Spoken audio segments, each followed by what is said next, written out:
Sir challenge ये आया था, पहले जो था माल जैसे तैयार करते थे तो नर्सरी पे दे के आते थे। नर्सरी पे देने के बाद में नर्सरी वाले जी क्या काम करते थे, जैसे माल हमने रखा और माल लेने के बाद उन्होंने पैसा देने के लिए, पेमेंट के लिए बहुत दिक्कत होती थी।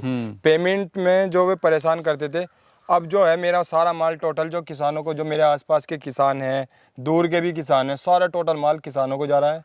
सर जो मैं पहले मुनाफा जो था वो ठीक ठाक था, अब उससे भी और बढ़िया अच्छा मुनाफा है। मैं ये नहीं कहूँगा कि मुझे मजदूरी मिल रही है, मजदूरी से भी बहुत अच्छा है। मुझे 1 लाख रुपए महीना आराम से बच जाते हैं। लेडीज़ भी कर सकती है, महिला भी कर सकती हैं, और स्टूडेंट भी कर सकता है, बुजुर्ग भी कर सकते हैं। जैसे हमारे भाई होते हैं, रिटायर हो गए, रिटायर होने के बाद में कुछ भी काम नहीं होता, वो भी ये बिजनेस कर ले, कोई दिक्कत नहीं है। जितने भी खाद बनाने वाले हैं, जितना भी जिसके पास भी छाए में जो खाद बना रहे हैं, उनका रिजल्ट अलग है। जो धूप में खाद बना रहे हैं उनका रिजल्ट अलग है।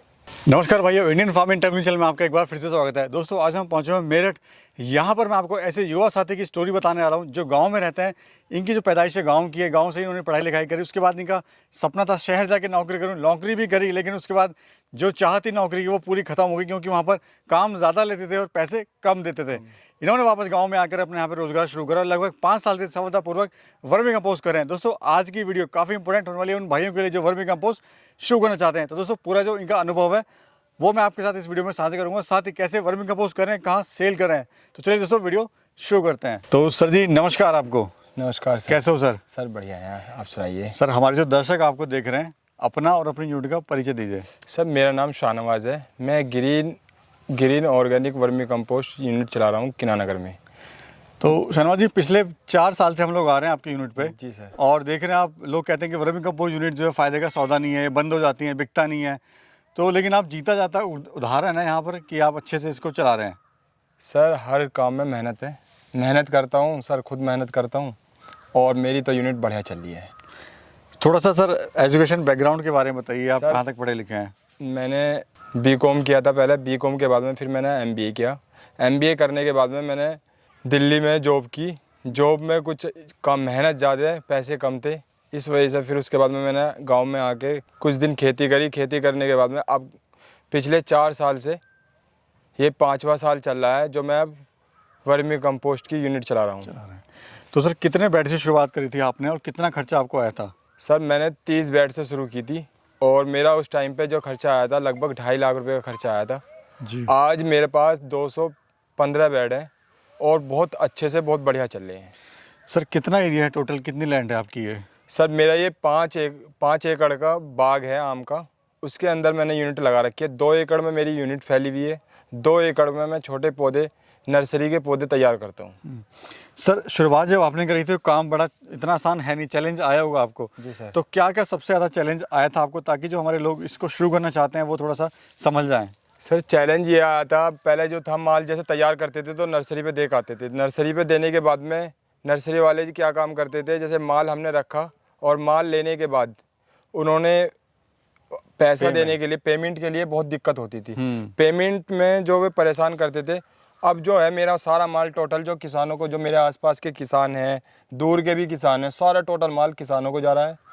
और नर्सरी में जो भी लेता है तो मैं कैश में ही देता हूँ। नर्सरी में उधार किसी को नहीं है, किसानों को भी सब बिल्कुल कैश में है, कोई उधार नहीं है, कुछ नहीं है। और सबसे ज़्यादा मुझे जो अच्छा लगता है वो बड़ी पैकिंग में अच्छा लगता है। बड़ी पैकिंग में मेहनत कम है, छोटी पैकिंग में मेहनत ज़्यादा है। यानी पहले जो अपना माल था वो नर्सरी वगैरह को दे रहे थे। जी जी जी। जहाँ पे आपको उधारी की समस्या आती थी। उधारी की समस्या आती थी। और अभी आप टोटली 90% जो माल है अपना किसानों को देते हो। हाँ, फार्मर को देते हैं, किसानों को। सर कितनी प्रोडक्शन है आपकी महीने की बात करें तो? मेरी प्रोडक्शन लगभग ये मान लो आप कम से कम 50-60 टन माल हर महीने निकाल लेते हैं। जी जी। और कितने लेबर है आपके पास अभी टोटल? अभी मेरे पास जो लेबर है लगभग 5 लेबर हैं। जो 5 लेबर से मैं टोटल काम करवाता हूँ सारा, और मैं खुद भी करता हूँ। सर शुरुआत में कितना मुनाफा ले रहे थे आप, बात करें आपकी 5 साल पहले की, और अभी आप कितना मुनाफा ले रहे हैं इससे? सर जो मैं पहले मुनाफा जो था वो ठीक ठाक था, अब उससे भी और बढ़िया अच्छा मुनाफा है। मैं ये नहीं कहूँगा कि मुझे मजदूरी मिल रही है, मजदूरी से भी बहुत अच्छा है। मुझे 1 लाख रुपए महीना आराम से बच जाते हैं, यानी लेबर काट के सब कुछ। खुश हैं अपने काम से? बिल्कुल, अपना बहुत अच्छा है। अच्छा सर, ये जो हम बेड देख रहे हैं, आपने यहाँ पर ईंटें लगाई हुई हैं, साथ में पॉलीथीन डाली हुई है, ये मेथड क्या है, थोड़ा इसके बारे में बताइए हमें। सर जो हम पहले जो था, पहले ईंट लगाया करते थे, सभी टोटल जितनी भी यूनिट हैं सब यूनिट पे ईंट लगाया करते थे जी। ईंट हमने 30 बेड में ईंट लगाई हुई थी। 30 बेड के बाद में फिर हमने है ना डोली मिट्टी की जो है मुंडेर बनानी शुरू कर दी। मुंडेर अब हम जब जितने भी कुछ सब कुछ जो भी यूनिट लगवाता है हमसे, उनको हम यही सलाह देते हैं कि मिट्टी की मुंडेर लगाओ जी। ईंट मत ना लगाओ, उससे ईंट पैसा में बचेगा। पैसा बचेगा, ईंट का जो पैसा जो वेस्टेज है वो बचेगा आपका। अच्छा सर, खाद किस रेट का आप दे रहे हैं? खाद में क्या रेट दे रहे हैं, रिटेल में क्या रेट दे रहे हैं? बल्क में जो है हम जो ज़्यादा जो किसानों को जो दे रहे हैं हम वो 5 रुपये किलो दे रहे हैं, और जो हमारा नर्सरी पे जो जाता है 6 रुपये भी जाता है, 7 रुपये भी जाता है। सर ये जो प्रोसेस होता है खाद बनने का वो शुरू से समझिए। जैसे हम गोबर लाए, गोबर भैंस का लें कि गाय का लें? जैसे हम भैंस का ले लें या गाय का गोबर ले लें, कोई दिक्कत नहीं है, दोनों ही गोबर अच्छे हैं जी। और जैसे हमने पहले गोबर डाला, उसके ऊपर से केचुआ डालते हैं, फिर पुराल डालते हैं, फिर हमने पानी लगाते हैं। इस तरीके से सबको पता है। जो नए हैं उनको हम फ्री ट्रेनिंग देते हैं, कोई उनसे चार्ज नहीं लेते हैं, पूरा उनको समझाते हैं, यहाँ पे खाना खिलाते हैं, हर चीज़ की सुविधा है यहाँ जो आप कर सकते हैं लोगों के लिए वो आप जी करते हैं। बिल्कुल, जो भी है कोई भी आए, कोई भी आके सीखे, कोई हमें ऑब्जेक्शन नहीं, खुद आके खुद भी कर सकता है आदमी। अच्छा सर, अर्थवॉर्म किस रेट का आप दे रहे हैं? अर्थवॉर्म जो है हम 150 रुपये किलो दे रहे हैं, जी। और वर्मी कंपोस्ट जो है मैंने आपको बताए हैं वो रेट चल सर इसमें आप यूनिट लगवाते भी हैं क्या, जो 150 रुपये आप अर्थवॉर्म दे रहे हैं? जी हम 150 रुपये में यूनिट भी लगवाते हैं। अच्छा। हाँ, यूनिट लगवाने का हम पूरी जिम्मेदारी लेते हैं, उसकी गारंटी लेते हैं। अगर जैसे हमसे कोई केचुआ लेता है 150 रुपये किलो, हमने केचुआ दे दिया, अब हमारा काम ख़त्म नहीं हुआ, अब जो है हमारा उनसे काम शुरू होता है। अब हम उनको पूरी गाइड करते हैं, 150 रुपये जो लेते हैं हम पूरी उसमें गाइड करते हैं। अगर उनसे बाई चांस जैसे केचुआ मर जाता है, कोई दिक्कत आ गई, केचुआ मर गया, तो फ्री में उनको हम केचुआ दोबारा देंगे, कोई उनसे कोई 1 रुपये का कोई चार्ज नहीं लिया जाएगा। सर सबसे बड़ी दिक्कत आती है, लोग यूनिट तो लगवा लेते हैं लेकिन जिससे लगवाते हैं वो सपोर्ट नहीं करता है। नहीं, हम पूरी सपोर्ट करते हैं, कोई भी कभी भी फ़ोन कर सकता है, 9548253925 नंबर पे कोई भी कॉल कर सकता है, कितनी भी जानकारी ले सकता है, कोई उसको कोई दिक्कत वगैरह नहीं ऐसी आएगी। बात नहीं है। अच्छा सर, मुझे ये बताइए, जो खाद है इसकी पहचान क्या होती है कि खाद बन के तैयार हो गई है? खाद बनने के जब हमारी जो है जैसे खाद तैयार होएगी, तो ऊपर से जैसे हम उतारेंगे तो उसके जो है चाय की पत्ती, जैसे चाय की पत्ती होती है बिल्कुल सेम ऐसी चाय की पत्ती की तरह होएगी, हाथ में भी ऐसे लगेगी जैसे चाय की पत्ती और है। कितना समय लग जाता है सर बनने में? बनने में समय जो लगता है लगभग 20 दिन लगते हैं हमारे।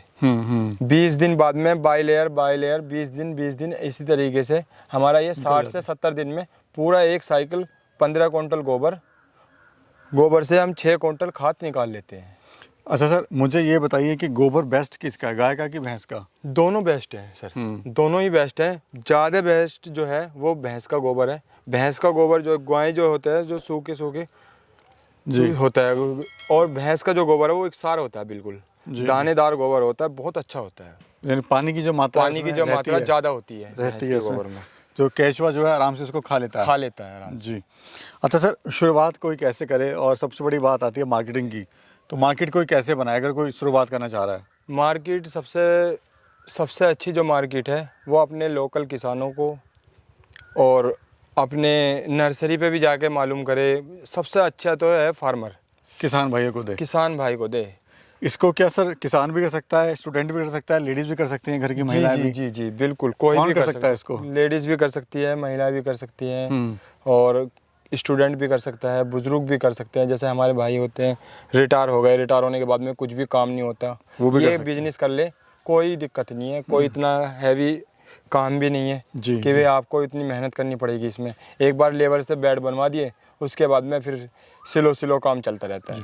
अच्छा, ये जो आपने आम के बाग में यूनिट बनाई हुई है सर, इसका क्या फ़ायदा है आम के बाग में यूनिट बनाने का? सर आम के बाग में जो अच्छी खाद जो बनती है उसकी अच्छा रिजल्ट आता है। जितने भी खाद बनाने वाले हैं, जिसके पास भी छाए में जो खाद बना रहे हैं उनका रिज़ल्ट अलग है, जो धूप में खाद बना रहे हैं उनका रिज़ल्ट अलग है। अच्छा, ऐसा क्यों सर? जो हमारा जो है जैसे गर्मी इतनी है, इतनी गर्मी में जैसे छाए में धूप में बेड बनते हैं तो गोबर गर्म हो जाता है जी। गर्म हुआ फिर ठंडा हुआ, फिर गर्म हुआ फिर ठंडा हुआ। इसी तरीके से उसकी जो गुणवत्ता होती है, जो कीटाणु होते हैं, जो केचुए के साथ में जो कीटाणु होते हैं वो मर जाते हैं गर्मी में। और छाए के अंदर ये होता है जो उसके साथ में जो जितने भी कीटाणु होते हैं जो हमारी ज़मीन को उपजाऊ बनाने वाले, वो सारे के सारे कीटाणु उसी के खाद के अंदर रहते हैं, जो हमारे पेड़ पौधों के लिए जरूरी लाभदायक होता होते है। हैं। हाँ। अच्छा सर, ये मुझे बताइए, अगर कोई शुरुआत करना चाहे तो कितने बेड से शुरू करे और इनकम कितनी ले सकता है वो पर महीने या साल की? ये मान लो आप अगर 30 बेड से शुरू करते हैं तो ठीक ठाक इनकम हो जाती है, अच्छी इनकम हो जाती है, केचुआ भी सेल करके, वर्मी कंपोस्ट भी सेल करके। सबसे बड़ी बात यह है कि मेहनत है, मेहनत है तो सब कुछ है, मेहनत नहीं है तो कुछ भी नहीं है। आपने लगाया, शुरू करा, मेहनत की नहीं, आपने किसी के पास गए नहीं, तो वो कुछ भी नहीं है। आपके सामने क्या क्या समस्याएं आई थी जब आपने शुरू करा काम ये? सर समस्या क्योंकि आप यंग थे, पढ़े लिखे थे, एमबीए आपने किया हुआ था, जी। तो गोबर में हाथ डालना थोड़ा आपको भी अटपटा लगा होगा। हाँ, लोगों ने भी कहा बिल्कुल, होगा कि ये किस काम में घुस गया लड़का। जी बिल्कुल। सब गांव में, मोहल्ले ने, सब ने बहुत कहा, बड़े रिश्तेदारों ने बहुत फ़ोन आए हैं, भाई क्या काम किया हुआ है ये, क्या गोबर में हाथ। पर ये है, जब पैसा आता है ना तो कुछ नहीं दिखता, फिर कोई अच्छे से अच्छा काम और कोई बुरे से बुरा काम। जब पैसा आता है ना, कोई कितनी भी मेहनत वाला हो, तो पैसा आया तो कुछ पता नहीं चला, लोगों ने कहा, इधर से सुना, इधर से निकाल दिया, काम खत्म। यानी लोगों की ना सुने, अपना देखें। अपना देखें। अगर आपको अपनी करियर बनाना है, अपनी लाइफ बनानी है अच्छी, तो आपको मेहनत करनी पड़ेगी। बिल्कुल। काम कोई भी छोटा या बड़ा नहीं होता, कोई भी छोटा बड़ा नहीं बस होता। काम है, करने की ज़रूरत है, और लगन और मेहनत से अगर आप कोई भी काम करते हैं तो उसमें सफलता के चांस आपके बढ़ जाते हैं। तो दोस्तों, ये थी आज की वीडियो आपको कैसे लगी कमेंट सेक्शन में जरूर बताना। अगर आप भी वर्मिंग कंपोस्ट यूनिट शुरू करना चाहते हैं तो सर का मैं नंबर दे दूंगा, सर को कॉल करके डायरेक्ट आप कोई भी हेल्प या कोई भी यूनिट वगैरह अपनी लगवा सकते हैं। तो चलिए दोस्तों, वीडियो को खत्म करते हैं यहाँ पर। एक और नई जर्नी में, एक और नई सफर में फिर मिलते हैं, तब तक के लिए नमस्कार।